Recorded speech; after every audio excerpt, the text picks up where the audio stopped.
పేదరాశి పెద్దమ్మ కథలలాగా అనగనగా రాష్ట్రములో ఒకే రోజు వేరువేరు ప్రాంతాల్లో పొట్టేళ్లను నరికి జగన్ ఫ్లెక్సీలపై చల్లారా? ఒక్క ఫోటో అయినా వేయకపోతివి? దొరకలేదా? ఇలాంటివి మీ కూటమి నేతలు చేయిస్తారేమో కానీ జగన్ చేయించడు నాయనా.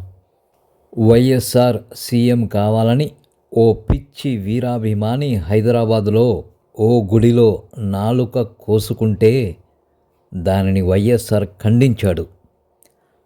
అలాంటి వారికి వైద్యం చేయించాడే గాని పరామర్శించలేదు. అలాంటివి వారు ఎన్నడూ ప్రోత్సహించరు. ఈ పాలాభిషేకాలు, రక్తాభిషేకాలు జగన్ ప్రోత్సహించడు.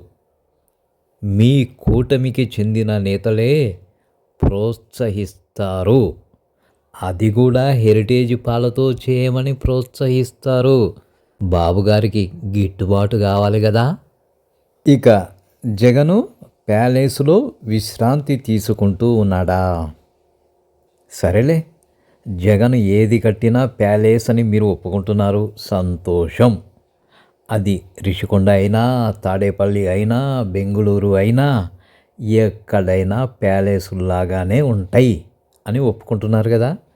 అదే మీ బాబుగారు ఉన్నారు, తుమ్మితే ఊడే ముక్కుల్లాగా ఎప్పటికీ కారిపోతూ ఉంటాయి చిన్నపాటి వర్షాలకే. అలా కట్టిస్తాడు మీ బాబుగారు. కానీ జగన్ ప్యాలెసుల్లానే కడతాడు. ఇక టీడీపీ పేటీఎం సేన పనేంటి? పొద్దున లేస్తే జగన్పై పడి ఏడవడమే. అదే పని చేస్తూ ఉన్నావు. నీ పని నువ్వు చెయ్యి, మా పని మేము చేస్తూ ఉంటాం.